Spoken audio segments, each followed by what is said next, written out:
fingers are going numb around these straps. 52 BC. Cold rain. And this whole legion's moving as one now. Something tells me this isn't gonna be an easy one. Fall in, Centurion! Ready the men, Tribune! It is the 1st century BC, and the Gaul around us seems like one enormous, hostile, and deadly trap.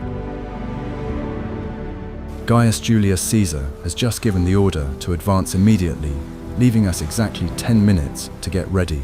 I look up at the gloomy sky above and realize that today will forever change the fate of every person standing here. Ahead of us lies Vercingetorix's army, which is already closing in on our distant outposts. The air is thick with the smell of wet leather, rusting iron, and the faint scent of sweat from 5,000 nervous soldiers. My shoulders are already burning from the weight of my gear, even though we haven't even taken a single step down this muddy road yet. The centurion raises his staff, giving a silent signal to begin the march on which the survival of all of Rome depends. I take a deep breath, grit my teeth, and take one step into the most terrifying void of my military life. In a few hours, my legs will turn into one continuous open wound, and my consciousness will begin to shut down from the unbearable pain. You will see how the perfect military machine of antiquity breaks the human psyche to forge something entirely different from it. Will break down every kilogram of that deadly load that pulls me toward the ground every second of this endless journey. I'll show you the exact line where the ordinary man ends and the ruthless machine begins, the one that conquered half the known world. And most importantly, you'll understand why our enemies lost battles long before we even drew our swords. Modern sports medicine experts call such exertions biologically impossible for an untrained body, but we will march 40 miles without sleep, without proper rest, and under the constant threat of a sudden ambush. History will remember only the names of the great commanders, but it was the legionnaires' feet, worn raw by blood, that drew the borders of this empire. And this is where it gets really interesting, because this march was conceived as a tool for the psychological destruction of the enemy. Let's take the next step and see what happens to the body during the first few hours of this insane marathon. Second hour in, and my body's still running like a well-oiled machine. Legs feel good, honestly, like this is just a heavy workout. Thousands of sandals hitting mud at the exact same time. It's hypnotic. Don't worry, I know this feeling won't last. Gaius Marius devised this training system 50 years before our march, forever changing the nature of the Roman infantry. Before his reforms, the army depended on supply trains that stretched for miles and made the legion as sluggish as a wounded turtle. Now, however, each of us carries our own lives on our shoulders, which is why we've been nicknamed Marius mules. I can feel the heavy wooden pole from which my belongings hang, swaying gently in time with my steps. Marius understood a simple truth. The speed at which an army moves determines the outcome of a war, far more often than the number of swords drawn. By getting rid of the excess wagons, he forced us to carry everything on our own backs, transforming simple farmers into elite athletes of antiquity. Modern military analysts call this self-sustaining logistics, but we just call it another damn Tuesday. This is Marcus, 10th Legion veteran, eating on the march like it's nothing. We trade jokes so we don't think about the ache building in our backs. Guys like him make this whole thing feel almost routine. Almost. Caesar rides his horse somewhere ahead of the column, constantly sending out mounted scouts to explore the forest, darkening on the horizon. The commander's presence always has a calming effect on us, making us believe in the purpose of every kilometer we cover. Our pace is about 4 miles per hour, which seems impossible for people carrying such a heavy load. But there is one important point that modern runners often overlook when analyzing Roman marches. We don't just walk, we use a special military stride that conserves energy with every weight transfer. Flavius Vegetius Renatus would later write in his works that it was precisely this precise rhythm that saved the legionnaires' lives. The stride must be long and smooth to minimize the vertical sway of heavy armor slamming against the collarbones. I can feel the woolen tunic beneath my armor beginning to soak with sweat, turning into a wet, irritating rag against my skin. The 15 kg Lorica Hamata chainmail presses down on my shoulders as if a well-fed infant were sitting on them.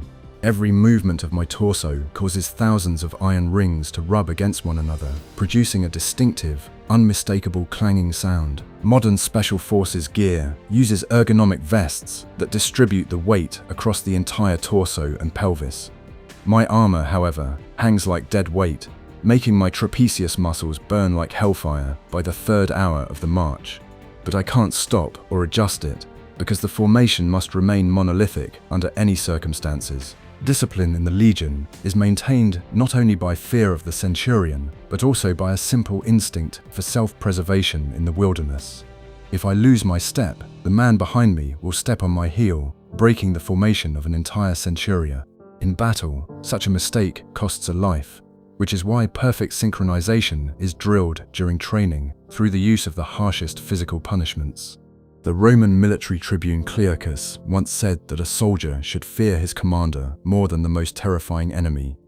Now consider just how effective this brutal philosophy is, if it compels us to march forward without a single complaint. Meanwhile, somewhere ahead, Vercingetorix is gathering the scattered Gallic tribes, hoping to defeat us piecemeal. He is banking on our exhaustion, believing that the forced march will rob us of our ability to fight in tight formation. The Gauls think we're crazy because no normal army moves at such a terrifying, unnatural speed. Modern physiology proves that the human body is capable of adapting to any conditions if the exertion becomes a daily routine. Our heart rates remain steady right now, and our breathing is deep because we've been training to do this for months on end. In a few hours, this pleasant warm-up turns into real agony. Right now, though, we've got this weird sense of control over it. For guys like these, war became the only job that ever made sense. I'm starting to understand why. We know that at the end of this march, it's not a warm hearth that awaits us, but the construction of a huge fortified camp.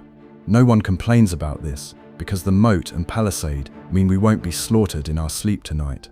It's a simple bargain with our own endurance. Give it your all during the day to guarantee you'll wake up the next morning. My thoughts are interrupted by a sharp command from the Centurion, ordering us to close ranks as we pass through a narrow section of the forest road. I instinctively grab the heavy scutum shield hanging from its strap, which is painfully jabbing my left thigh. At that moment, I realize the sheer genius of Roman engineering, which calculated every element of my equipment. Not a single detail was made merely for beauty. Everything served one purpose: to maximize the lethality of the individual soldier.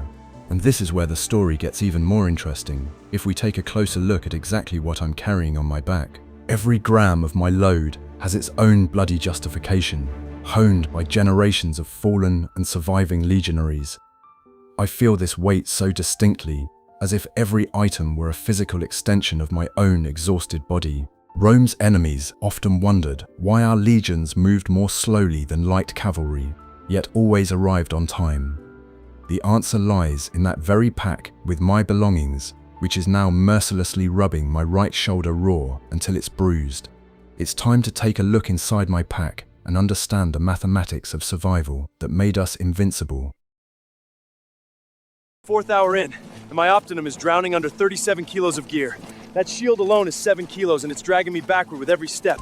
Tourists complain about 15-kilo backpacks. I've got glued plywood and iron on my back.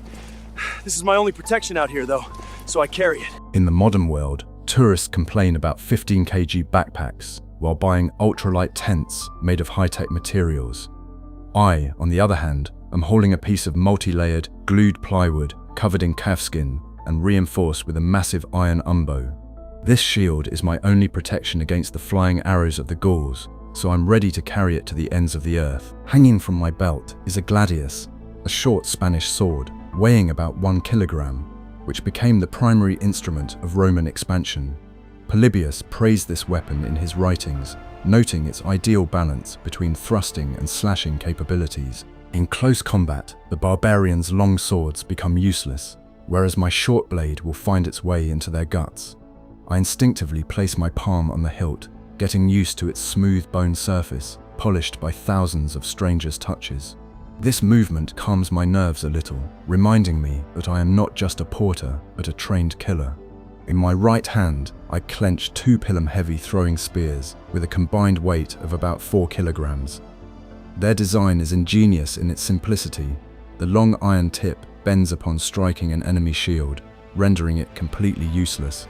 Modern engineers marvel at single-use military technologies, but the Romans invented them 2,000 years before the concept even existed. I can feel the javelin's shaft slipping in my sweaty palm, demanding constant control and tension in my forearm muscles. During battle, I'll throw them in the first few seconds of the clash to deprive the enemy of protection before a close-quarters attack.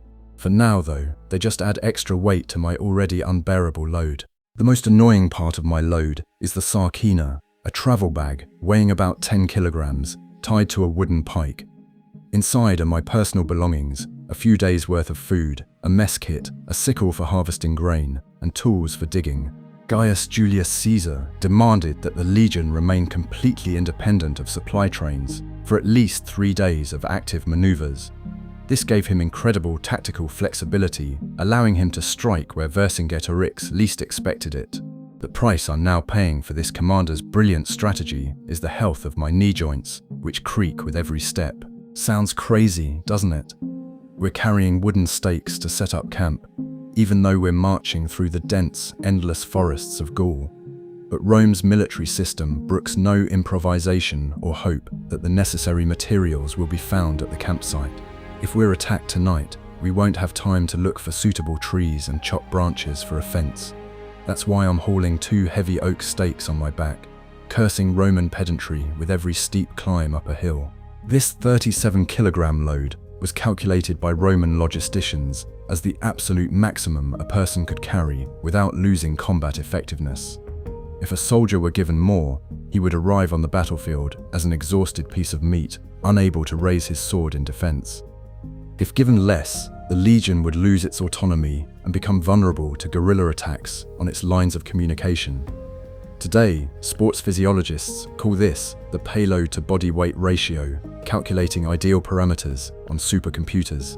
The Romans figured this out empirically, paying for every error in their calculations, with thousands of corpses on the battlefields. I take a greedy gulp of posky from my canteen, feeling the sour taste of vinegar water refresh my parched throat. This liquid looks like a murky puddle, but it is precisely what saves us from dysentery and quickly replenishes lost electrolytes. Modern marathon runners drink sweet energy gels, while we chug an antibacterial mixture of water, sour wine, and honey. The Legion's doctor makes sure we drink this constantly. A dehydrated soldier dies faster than a wounded one. That's the whole logic. This taste is basically the flavor of endless roads now. We pass a small, burned-out village, whose inhabitants clearly abandoned their homes before we arrived. Vercingetorix's scorched earth strategy was meant to starve us out by depriving us of the ability to gather local forage. But the Gallic chieftain underestimated the grain reserves that each of us patiently carries in our knapsacks. My rations consist of durum wheat, which I'll grind on a hand mill as soon as we set up camp. This wheat provides slow-release carbohydrates that fuel my muscles throughout this grueling, monotonous day. Silence falls over the ranks, as no one wants to waste precious oxygen on idle chatter. Mark's face, as he marches alongside me, has taken on an ashen hue, and his eyes are fixed on the back of the legionnaire walking ahead. We're entering that stage of the march where physical reality begins to narrow down to the size of the next single step. The pain in my shoulders becomes a familiar background noise that my brain tries to ignore in order to preserve the body's overall integrity. And there's no doubt that the most grueling ordeal lies ahead of us. The sun rises to its zenith, turning the Gallic forest into a stifling green furnace where the air feels thick and heavy. I feel a callus burst on my heel, burning my foot with a sharp, throbbing pain beneath the stiff leather of my sandals. There are still more than 20 miles left to the end of the route, and I'll have to walk through my own blood every remaining inch. The only way to survive at this pace is to completely shut down mentally and turn off all unnecessary human emotions. Let's see what happens to a legionnaire's mind when the body officially refuses to function. The fourth hour of our endless march had arrived, and our initial enthusiasm had finally dissolved into sticky sweat. The muscles in my legs, which had initially sprung pleasantly, were now heavy as lead, turning every step into a conscious act of willpower. This milestone always marks a turning point, when the body realizes there will be no more gentle warm-up.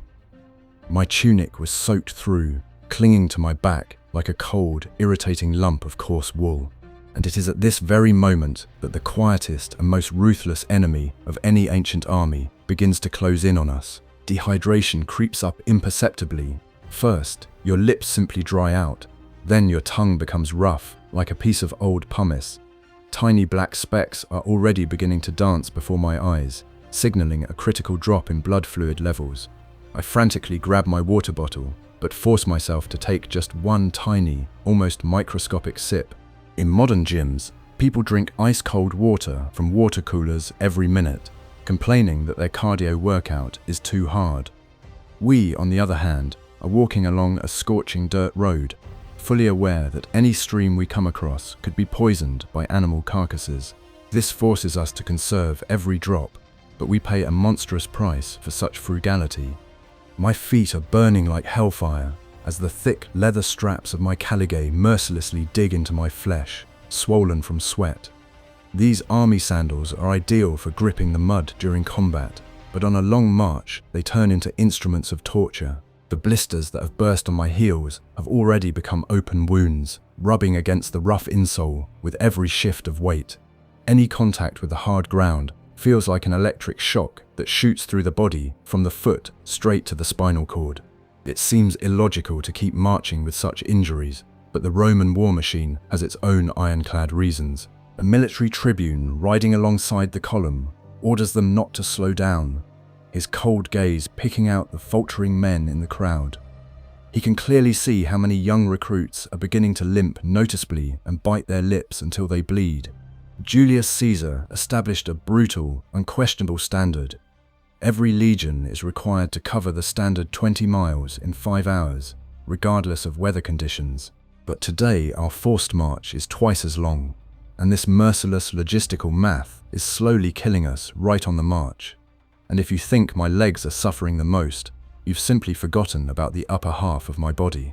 This iron plating has turned into an actual oven on my shoulders. No airflow under here at all. Perfect conditions for heat stroke. My heart's pounding just trying to push blood through this heat. Apparently this misery is what wins wars, though. My heart pounds heavily and dully against my ribs, trying to push the blood, thickened from lack of water, down to my thighs. My body demands that I immediately shed these 15 kilograms of scorching iron just to be able to take a normal breath. But the historical paradox is that it is precisely this agonizing weight that forms the foundation of our future victories. The famous Roman historian Titus Livius wrote explicitly in his works that a soldier's endurance is far more important than his bravery.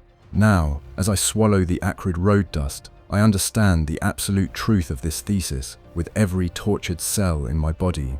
Bravery is really only needed in the very first minutes of battle, when you're staring into the face of a Celtic warrior, screaming with rage. Endurance, on the other hand, is required the rest of the time, simply to make it to that very battle alive and not drop your shield along the way. And this quality is being put to the test right before my eyes in the most brutal, visually terrifying way. Whoa! Someone just went down. Young guy. Heat. The weight just got him. There's no medic coming. Not out here. The young man lies in the grey dust, gasping frantically for the scorching air, like a fish washed ashore. His helmet has slipped off his head, exposing the sweat-drenched, pale face of a man whose breaking point has finally been reached. In any modern army, this scene would be cause for the entire column to halt immediately and for medics to be called. But modern medics with stretchers won't show up here, because in the Legion, physical weakness is considered a crime. The centurion approaches the fallen soldier and begins mercilessly beating him on the back with a thick grapevine, demanding that he get up immediately.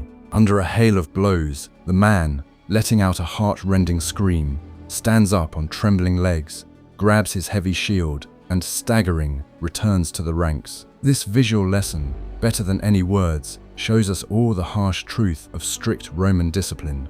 You can only die of exhaustion on this march after you've been officially given permission to do so.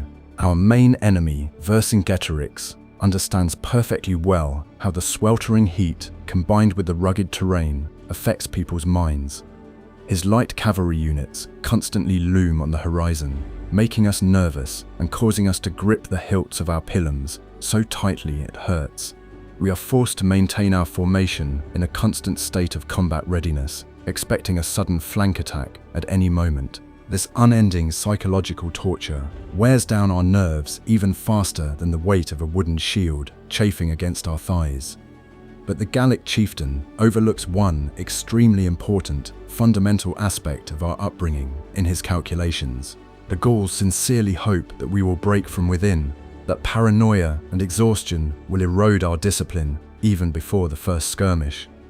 They judge by their own standards, for barbarian tribes are unaccustomed to such monotonous, methodical pressure divorced from direct combat, but they completely fail to take into account the factor of animal-like Roman stubbornness, firmly hammered into our backs by the camp instructor's sticks. We weren't just trained to endure pain, we were taught to function within it, turning suffering into a familiar backdrop. And veterans know the special, subtle secrets of how to trick an exhausted body at a critical moment.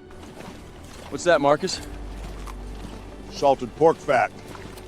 Old veteran trick for the cramps. That is aggressively salty. But my legs already stop, season up. Fine. It works. This is an old, time-tested trick used by veterans to save their legs from sudden and complete failure right on the march. The salt forces the body to retain what little precious water it has left, preventing dehydrated muscles from cramping up in painful spasms.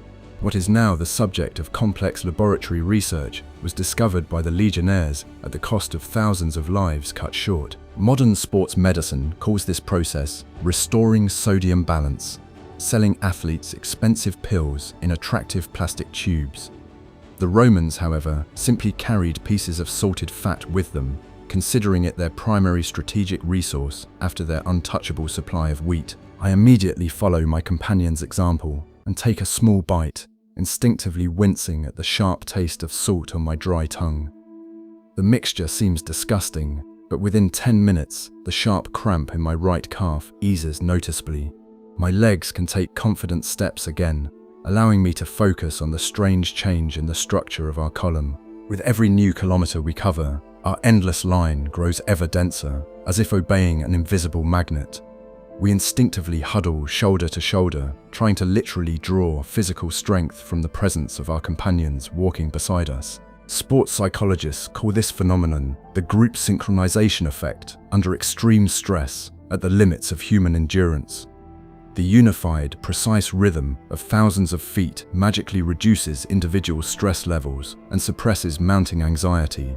Within this dense mass, personal pain begins to dissolve, giving way to something far more ancient and powerful. I no longer think about how hard it is to breathe, or how much the straps have chafed my sweaty collarbones. My gaze is fixed on the caligae of the soldier walking ahead of me, and I simply blindly copy every movement of his feet. This collective unconscious transforms 5,000 tired, angry men into a single gigantic, ironclad, many-legged organism. We finally merge into a single, faceless mass, crawling across the hostile Gallic soil like a crushing avalanche. There are no longer any individuals with their fears. All that remains are the centurion's orders, mechanical footsteps, and the steady clang of metal. Suddenly, a steep, drawn-out ascent rises from the haze ahead, blocking our already tortuous path. The entire column of thousands lets out a united, stifled groan, almost in unison, anticipating new, excruciating torments for their already ravaged calf muscles. Common sense would suggest slowing down before an obstacle, but Roman tactics operate in direct opposition to human instincts.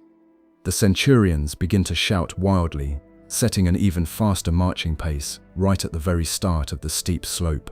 Their cruel plan relies on us conquering this damned hill on the sheer momentum of our collective rage alone. I obediently lean forward, feeling the leather straps of my pack dig into my shoulders until bloody bruises appear. In moments like these, I hate the brilliant reformer Gaius Marius, Julius Caesar, and the entire pampered Roman Senate. This sincere, primal hatred becomes excellent fuel, forcing my legs to push my heavy body up the muddy slope. I keep walking through a vale of tears because any pause here would mean immediately falling at my comrade's feet. And falling on this merciless road is tantamount to a slow, shameful, and utterly senseless death far from home. Having reached the top of the hill with incredible effort, we pause for a split second, glancing at the panorama that has opened up before us.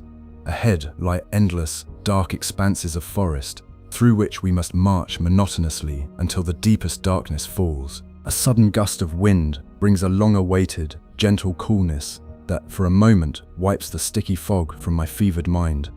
This split-second clarity makes me realize the truly terrifying scale of our march today through enemy territory.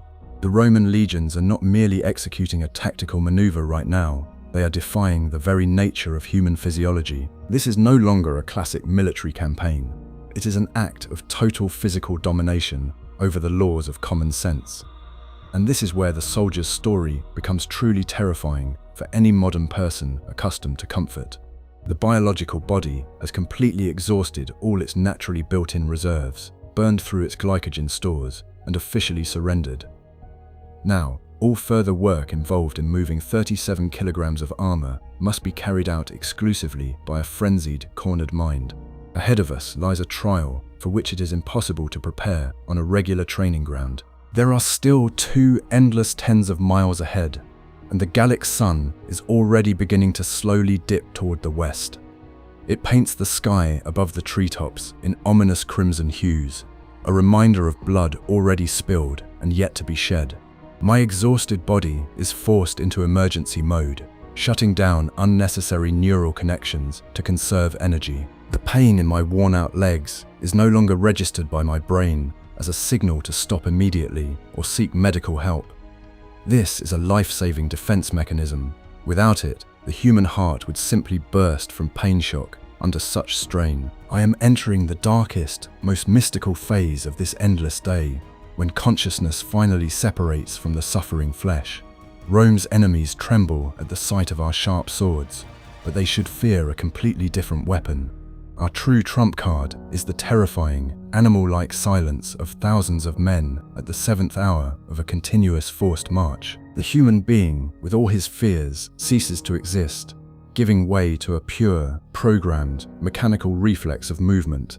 And it is precisely in this state of deep combat trance that the Legion accomplishes deeds that inscribe its name forever in eternity.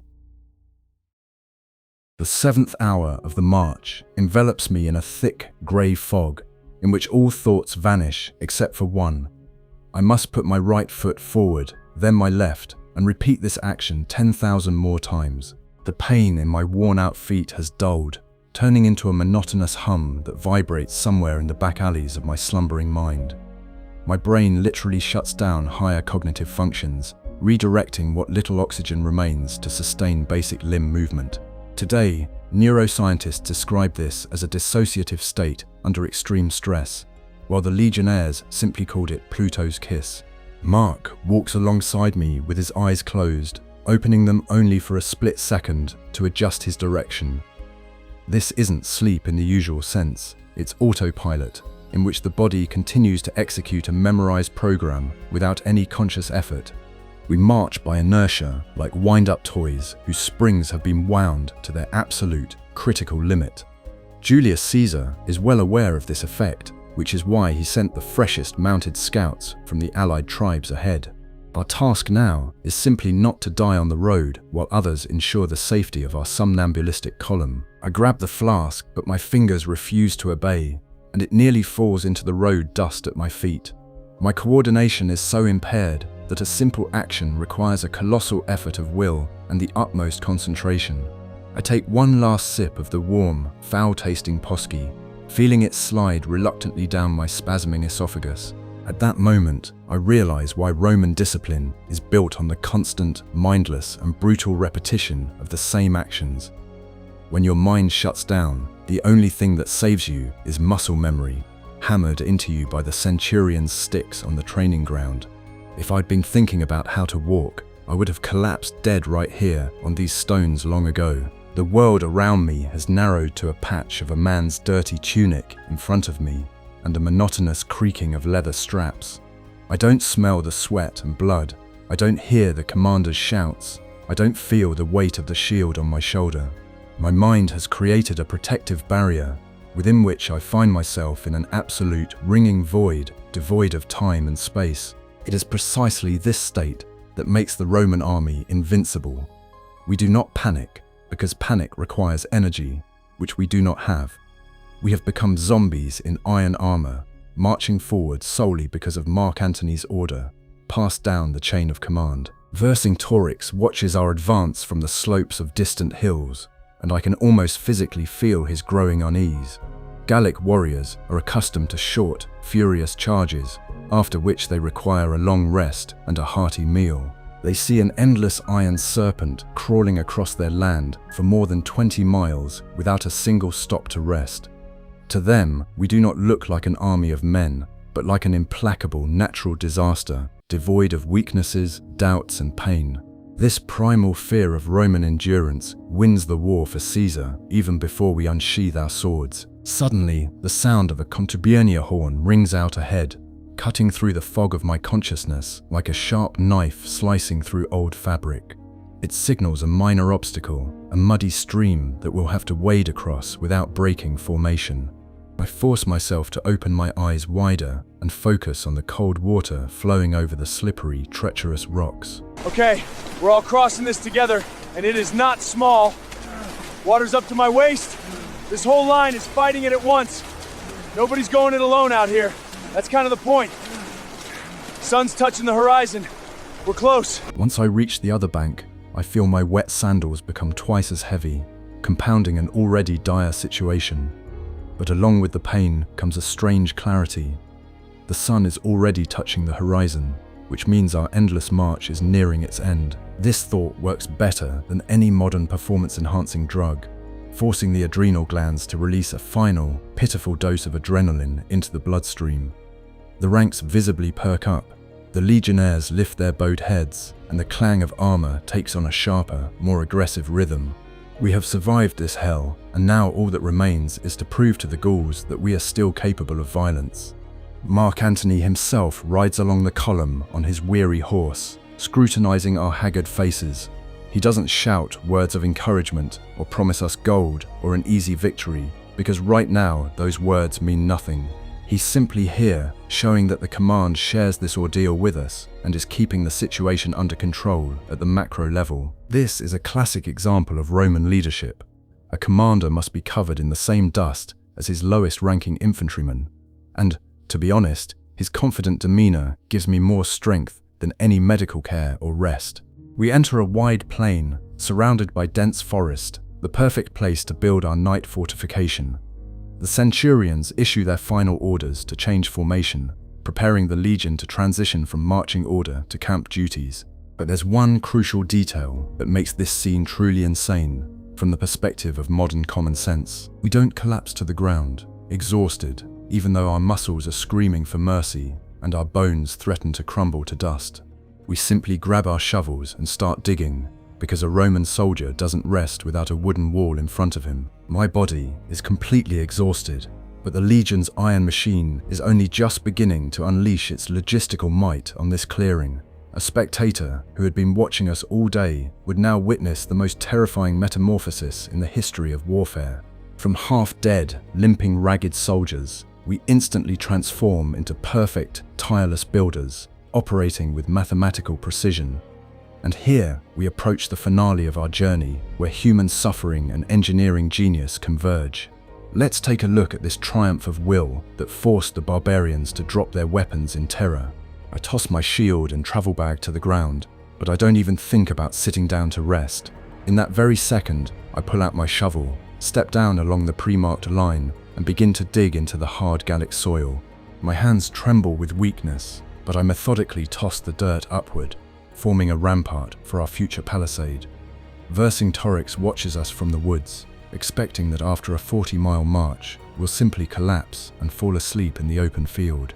But he sees a completely different picture, one that shatters his strategic plans for this night and for the entire war. 5,000 men, who just moments ago were teetering on the brink of death from exhaustion, are silently erecting a full-fledged fortress. No one is rushing about, no one is asking questions. Every soldier knows exactly which meter of the moat he must dig. Modern armies build bases using heavy machinery, excavators, and prefabricated concrete blocks delivered in advance. We, on the other hand, do it with our bare hands, wooden stakes, and sheer stubbornness, scraping the last bits of skin from our palms down to the bone. This process burns another 800 calories, but it instills in our subconscious an absolute, unshakable confidence in our own safety. Mark, who was walking with his eyes closed half an hour ago, is now chopping branches to reinforce the embankment with the energy of a young bull. The transformation is staggering. Fatigue seems to have evaporated, giving way to a cool, calculated professionalism that makes us the masters of this world. Titus Labienus, one of Caesar's finest legates, walks the perimeter under construction, occasionally adjusting the angle of the defensive stakes. He understands that this camp is not merely a defense against a nighttime attack by the Gauls, but a powerful psychological weapon. The enemy looks at us and realizes that it is physically impossible to defeat people capable of such labor after a hellish march. The Romans were not simply building walls of wood and mud, they were erecting a monolithic monument to their supremacy over the laws of nature. I drive the last oak stake into the earthen embankment, leaning my full weight against it for maximum stability. My shoulders creak, but the stake stands firm, forming an impenetrable wall alongside hundreds of similarly sharpened logs. It sounds unbelievable, but this daily ritual of construction saves us from madness, giving our minds a clear, definitive goal at the end of the road. We weren't just walking into nowhere, we were walking to claim this piece of land, fence it off, and call it the Roman Empire. And right now, standing knee-deep in mud, I don't feel like a victim of cruel orders, but like a maker of history. The camp is ready exactly 3 hours later, transformed into a perfectly square rectangle with 4 gates and wide streets. Only now does the long-awaited signal to rest sound, and I stagger toward my tent, pulling off the damned chainmail. My shoulders instantly feel lighter, but this lightness is deceptive. My muscles are cramping, demanding immediate relaxation and a hot meal. I take out my hand mill, pour grain from my pack into it, and begin to slowly turn the heavy stone wheel. I congratulate myself. After 40 miles and building a fortress, I've been given a unique chance to engage in grueling culinary fitness. But there is a hidden, deeply psychological meaning in this monotonous grinding of wheat that soothes the nervous system. I sit by the campfire with my comrades. We eat simple porridge and feel absolutely, unconditionally safe. Julius Caesar often noted in his writings that it is precisely the organization of daily life that makes the legions invincible in any campaign. While the Gauls sleep on the damp ground in the rain, fearing a sudden attack, we rest in dry comfort, guarded by reliable sentries. This contrast determines the outcome of tomorrow's battle. A well-rested soldier will always defeat a weary one. No matter how brave the latter may be, tomorrow morning I will stand in formation refreshed, while my enemy will be exhausted by sleeplessness and his own primal fear. I take off my caligae and examine my feet in the uneven, flickering light of the campfire, preparing for my evening medical routine. My feet are a bloody mess of burst blisters, bruises, and caked-on mud that will have to be scraped off along with the skin. The Legion doctor treats my wounds with vinegar, and I clench my teeth so hard that I nearly break my jaw from the pain.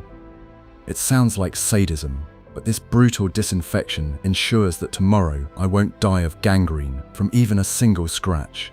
My body is battered and exhausted, but it's ready for a new day because the system won't let me break down completely. Now recall that intriguing scene before the start of our march. The cold rain, the tension, the fear of the unknown, and the terrifying emptiness. Now you understand that that fear wasn't directed at the very fact of the upcoming battle against Vercingetorix's massive army. We feared the journey itself, that brutal meat grinder of a march that strips a person of their skin, pride, and ability to think. But having passed through this purgatory, We left all human weaknesses behind, somewhere out there, on the muddy roads of distant Gaul. Tomorrow, when we take the battlefield, we will no longer be human beings, but ruthless cogs in a massive, deadly machine. My journey from a frightened man in the rain to a self-assured veteran behind the fortress wall is now complete. I survived. I carried 37 kilograms of armor through hell. I built a wall, and now I am ready to kill Rome's enemies. This incredible system of training, logistics, and psychological pressure has turned me into a being who doesn't know the meaning of the word impossible. Vercingetorix may be able to muster as many as 100,000 warriors, but he will never defeat men who consider an endless march just another Tuesday. This is not merely a military story, it is a triumph of the human will, forged in iron and subjected to perfect, mathematically precise discipline. Tomorrow at dawn, the horns will sound their call once more. I will once again don this heavy lorica and take up my scutum. We will march out of camp, form our battle lines, and our enemies will tremble at the sight of a fresh, well-rested army after yesterday's madness. The modern world has forgotten this simple truth. Victory does not go to the one who strikes hardest with a sword in the first 10 minutes of a glorious battle. The victor is the one capable of enduring the unbearable grind of pain, discipline, and marching, simply to reach that very battlefield. And that is exactly how, step by step, bloody blister after bloody blister, we built an empire that changed the course of human history.